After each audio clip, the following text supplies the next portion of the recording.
Hi everyone, I'm Silver's producer Jay Ryman, and before we get started, big announcement. I have been accepted onto Facebook group Mobius Prime, led by Shadow the Hedgehog. I urge you to go check out their page and support me on there. I hope to make more videos that'll hopefully upset Shadow because they're starring Silver. That's all I have to say about that. Enjoy the review, bye!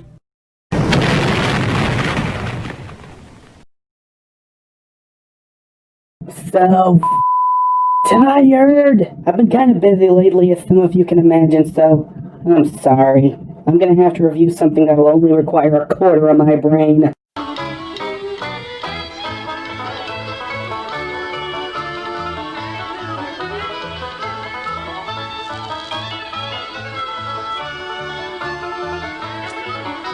Return to Boggy Creek is a 1977 movie that serves as an in-name only sequel to The Legend of Boggy Creek.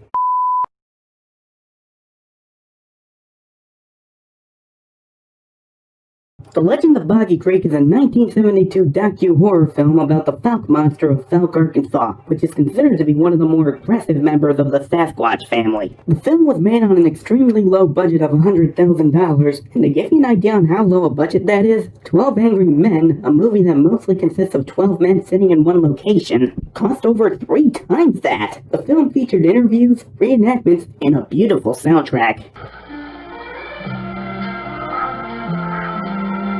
This is where the story plays, a world in which we seldom gaze, a page from the book of yesterdays, birds and beasts and wind and water, here beneath the bright blue sky, no man's hope blinds the eagle's eye, and things that crawl or swim or fly, feed and breed and live and die.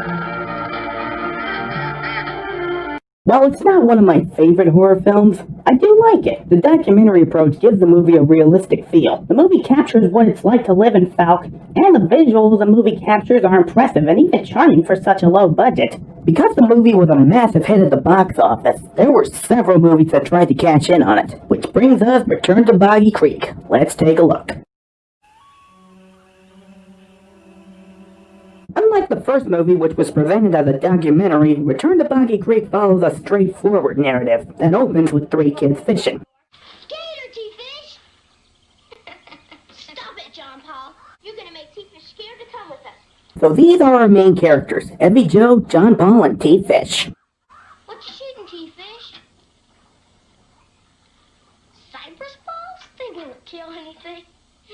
T-Fish don't want to kill anything. He just shoots. Oh, and if Evie Joe looks familiar, it's because she's played by Dana Plato, known for different strokes. Oh, and while we're on the topic of celebrities, the kid's mom is played by Dawn Wells. That's right, Mary Ann from Gilligan's Island. Though I'd take Gilligan and the Skipper over Grandpa and Uncle Bo here any day. You better make up your mind. Why, you was already married when I was born. You wasn't born.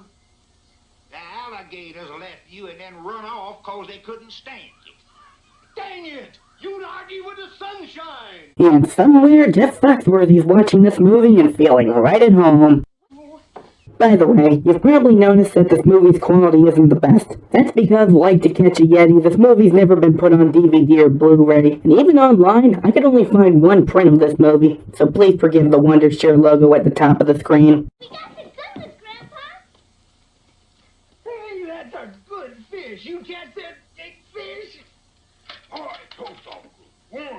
Oh, look at that. One must be 10 or 9 pounds. How many you catch, T-Fish? I have no jokes for this scene. This already looks like how my producer's family interact. By the way, the monster of Fouke is usually referred to as the Fouke monster, but in this movie, they give it a different name. What about Big Bay Tie? What if that monster see them kids? Big Bay Tie don't stay in these bottoms no more. That monster is gone. Still a better name for a Sasquatch than Hank. Meanwhile, on another family's picnic...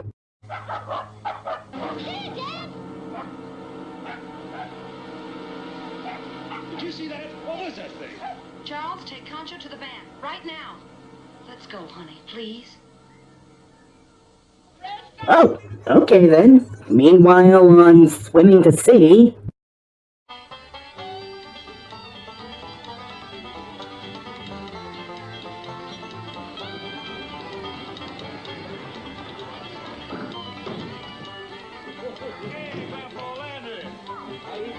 I don't know why people didn't like this movie. It already feels like it's set in the South. So at the Cafe Happy Landing here. Morning, Mrs. May. T-Fish wants an apple. Plain or candy? What's plain? How's T-Fish feeling? His pa said he was poor yesterday. He's much better today, ma'am. His sniffles were gone when he got up, and his stomach's a whole lot better than yesterday. That's good. If you think adding a long conversation to pad out the movie's runtime is a good idea, you might be a redneck. Also, that'll be $1.80. I'll buy it. I want every Joe's catch.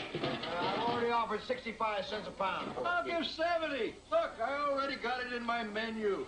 Fresh every Joe catfish. If you own your own local restaurant, but your sales are so bad you're naming your specials after a local kid's catch, you might be a redneck. Oh, hi, Renee. How do you like my new dress? Meanwhile, we see Effie Joe talking to local girly girl Renee Davis, or as I like to call her, Southern Cindy Lou Who. If you're wearing more bows and ribbons than a Christmas gift, you might be a redneck. Also pranks. Well, I just wouldn't want to be caught in town in jeans. It just isn't ladylike. Besides, I don't even have any just plain jeans. All mine are... Still not as good as the old 3rd Marine Division in the dishwasher trick. That one takes a long time to set up, but it's worth it. Lights, please. Take note. If something isn't funny, you just keep doing it and eventually it becomes a running gag. We saw something pretty weird a while ago. Mister, you didn't see nothing. You better off just forgetting about it. Meanwhile, nearby, the family from earlier tells everyone about their encounter with the monster as local Bruno here agrees to take them into Boggy Creek to look for it. I'll take my gun. And if there is a monster out there, you'll get pictures of a dead one. And when we get back, you won't have any more monster stories to tell. Considering where you live, there'll always be monster stories to tell. Slicky slime, mud and moss. Deep dark water where the gator is boss. So later we see Uncle Bo making catfish bait, which I can only assume is made out of dead bugs, chewing tobacco, scum, and anything else he could find in the woods. Ugh. The kids head off into the woods to hide it from the public, cause I guess secret catfish bait is a family heirloom, and it wouldn't be a southern movie without a country song, so... Down to the creek and swamp they go. Jean Paul, T-Fish, Billy, Effie Joe.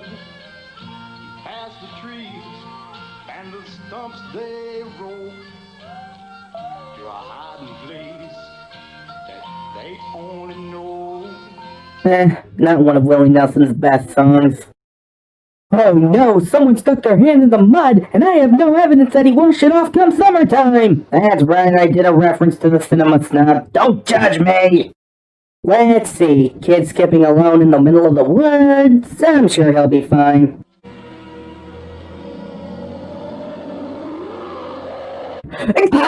Okay, that's the funniest thing I've seen in this movie. That's just longing to become a meme. Like, WWE's making a nude version, you say? Or, I farted, and it smells exactly how I look. Do what you want with it, Internet Sunday. So later that night... Protect our home. Tender love. Please bless our great nation by getting the Blue Collar Tour back together and convincing Sega to release a new game console with Sonic Adventure 3 as a launch title. Mama, what really happened to Daddy? Did the monster get him?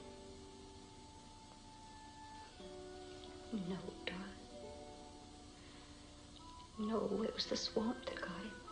You have to treat the swamp right if you expect to survive in it. Your daddy wasn't kind to the swamp. He'd roar through the creeks and the bogs like he owned them.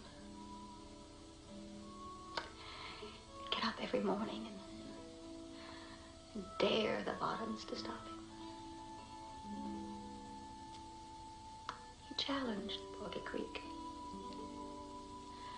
to a personal duel.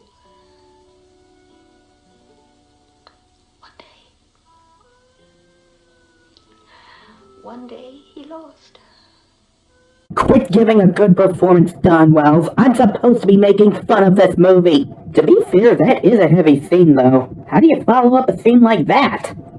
Hey, Charlie, how you feeling this morning? We're fine, Pa, fine. How you, Uncle Bo? Oh, yeah, okay. How's that tea fish? Fine, fine. Don't you make Jolene late, you hear? I won't, Pa. We'll see you tonight, huh? Are you ready?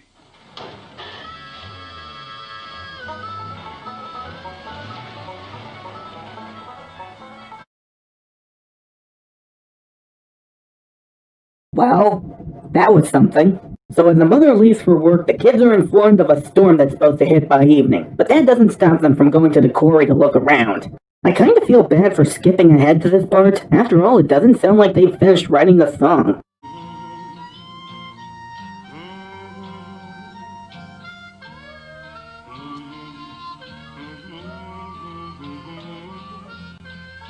Unfortunately, the storm gets ready to hit, and part of me's hoping that since going to Boggy Creek was Effie Joe's idea, the kids play the blame game and start a huge fight. Elsie has shifted to the east, and residents in low-lying areas are advised to seek immediate safety inland. Unfortunately, as the mother arrives home, she finds that not only are the kids missing, but Grandpa's fallen down his head and needs medical help. We're gonna get you and Pa and Uncle Bo to safety, and then I'll come back and find them. No! I'm not gonna leave while they're out there in the storm. You've got to. Again, Don Wells, I appreciate the effort, but not even you are gonna get this movie on DVD.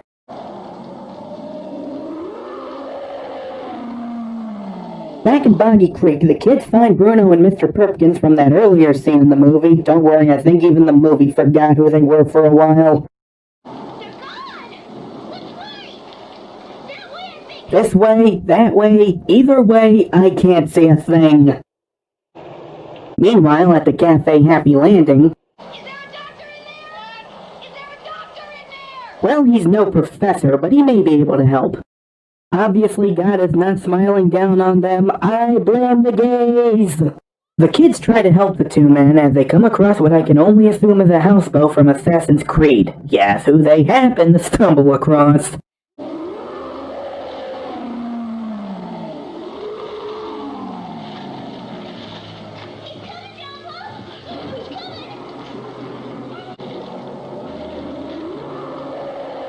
Now the scene may have been somewhat suspenseful if it wasn't too dark to tell what's going on. So the monster gets the two injured men into a boat and the kids go outside to try to help them. I'm gonna tell you a little story while we sit here. Once upon a time you died, and I lived happily ever after. The end. Is everyone alright? I'm okay, Joe! T-fish? The kids try to help the two men under what I can only assume is a waterproof tarp when the monster begins to pull the boat through the storm. Let's see, a montage of a monster fighting through a stormy night to save a group of kids? I have an idea.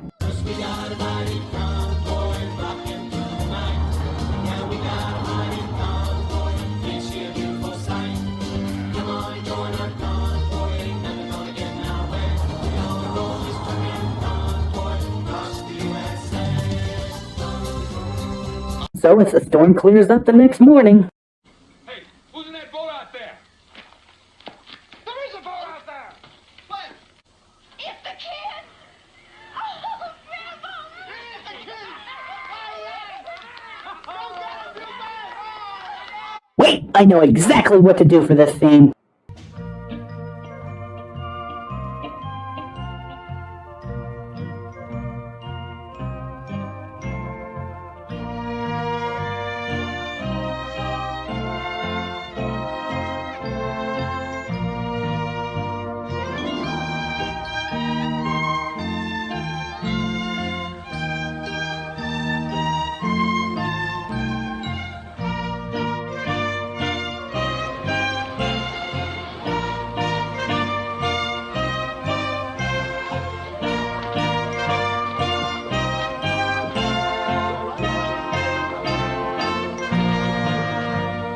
Huh, this could have been a whole different movie altogether. And so, with the children safe and sound, Bruno and Mr. Perkins are rushed to the hospital and the movie ends on a high note. Maybe hope for him yet. Grandpa, how much can this $20?